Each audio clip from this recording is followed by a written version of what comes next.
Il y a toujours nos conseillers qui étaient là pour répondre à nos questions. On ressort avec une très bonne expérience et il y a beaucoup de choses qu'on a partagées, qu'on aimerait partager. Du coup, ça a changé pas mal de choses au niveau personnel. Ça m'a permis d'améliorer mon anglais, de me dire que je suis capable d'être plus ouvert, de m'adapter à un nouvel environnement. Parce que moi, de base, je suis quelqu'un qui voyage presque pas, voire pas du tout.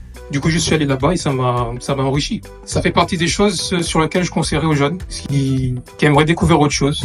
C'était une expérience super enrichissante. J'ai été en stage dans des auberges de jeunesse. J'étais réceptionniste. J'ai participé un peu à toutes les tâches. Même j'ai pu aider dans les chambres, dans la restauration. Si t'as envie de partir, t'y vas, t'essayes et t'as rien à perdre. T'as tout à gagner au final. Ça me permettait aussi de voyager. Ça me permet de rentrer dans un service civique avec des personnes en situation de handicap pour ensuite faire éducatrice spécialisée. Donc j'ai eu des réponses d'ailleurs hier et plutôt positives pour l'instant. Alors, mon ancien employeur m'avait promis, après avoir fait un contrat d'apprentissage, d'avoir un CDI. Je ne l'ai pas eu, j'étais très déçue, c'était mon premier emploi. Moi j'avais pensé aussi le côté pour ma famille, la sécurité. J'étais déçue, j'étais, on va dire, un peu en burn-out. Pour moi, le partir en Erasmus+, pour moi, c'était ma dernière porte. Je portais tout le peu d'énergie que j'avais sur ça.